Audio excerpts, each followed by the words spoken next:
अब सीन ये है, आपको जैसे देखो साइड में दिख रहा होगा। सबसे पहले मैं डिस्कस करूंगा आपसे नॉन प्रॉफिट ऑर्गेनाइजेशन के बारे में। बेसिकली नॉन प्रॉफिट ऑर्गेनाइजेशन अगर मैं आपको बता दूं, एक ऐसी ऑर्गेनाइजेशन होती है जो प्रॉफिट के लिए काम नहीं करती है।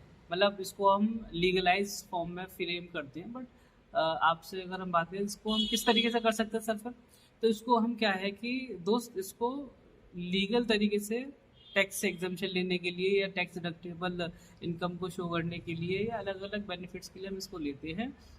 कई तरीके के एग्जाम्पल्स मैं आपको इस वीडियो में दूंगा अभी, जिसके साथ आप इसको समझ सकते हैं। ठीक है। और नॉन प्रॉफिट ऑर्गेनाइजेशन होती कैसी है? नॉन बिजनेस ऑर्गेनाइजेशन होती है। देखो, बिजनेस ऑर्गेनाइजेशन और नॉन बिजनेस ऑर्गेनाइजेशन में एक नॉर्मल सा अंतर है। हर आदमी जब काम करता है तो कुछ उसको कमाना होता है प्रॉफिट। आपको इसमें प्रॉफिट नहीं कमाना है, तो क्या करना है? हमें इसको काम करना है किसके लिए? हमें काम करना है मतलब सोशल बेनिफिट्स के लिए या सोसाइटी के लिए। ठीक है। उस चीज को ध्यान में रखते हुए मैं आपसे एक बात करूंगा। ठीक।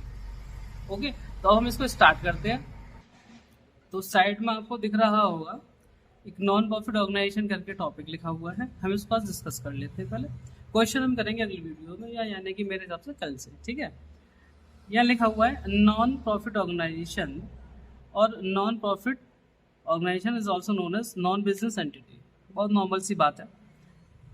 नॉन प्रॉफिट ऑर्गेनाइजेशन और non profit organisation is also known as non business entity, non profit institution. तीन नाम से हम इसे पुकार सकते हैं, like non profit organisation, non business entity और non profit organisation, sorry non business organisation is a legally organised, देखो आगे लिखा, is a legally organised and operated for collective public profit for its own or social benefits, in contrary with an entity that operates as a business aiming generate a profit for its owners।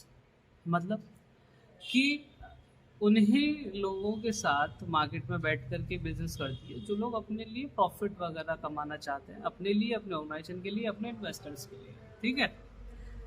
Non profit organisation is subject non-profit organization subject to the non-distribution constraint. Any revenues that exceed expenses must be committed to the organization for organization purpose, not taken by private parties। मतलब अगर हम किसी भी तरीके की बात करते हैं इसमें, लाइक जैसे समझने के पर्पज से देख लेते हैं, non profit is subject to the non distribution constant.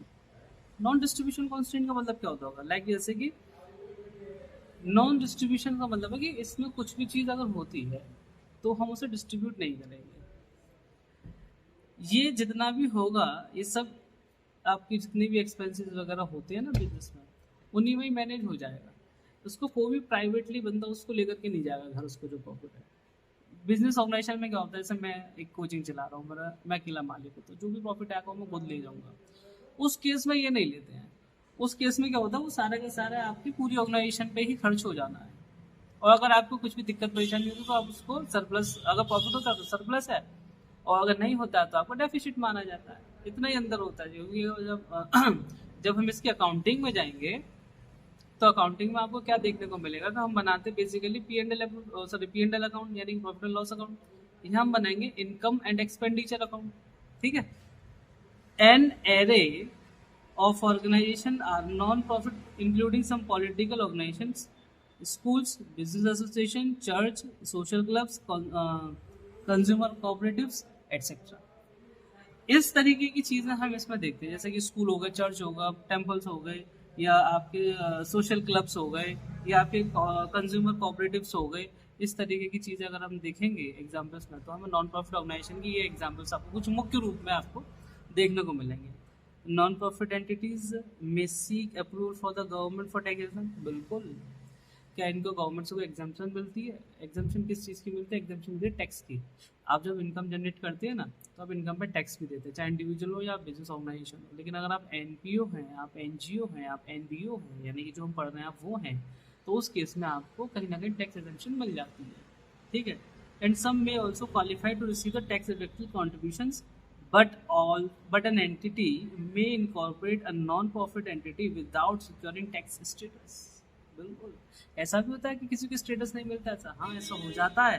क्योंकि हर जगह कानूनन कार्रवाई अलग अलग होती है और अलग अलग तरीके से उनको देखा जाता है। कुछ कंडीशंस में अगर आप एग्जामेशन ले सकते हैं तो कुछ कंडीशन की वजह से आप एग्जामेशन नहीं भी ले पाते हैं। हर एनजीओ टैक्स डिडक्शन में नहीं आता, हर एनजीओ टैक्स की इनकम को एग्जामेशन में नहीं लेता, मतलब गवर्नमेंट उसको सॉरी लॉ उसको अलाउ नहीं करता, वही चीज़ है। तो ये आज की डेफिनेशन हो गई। कुछ और दिक्कत हो तो बताइएगा। ठीक है, thank you and have a nice day.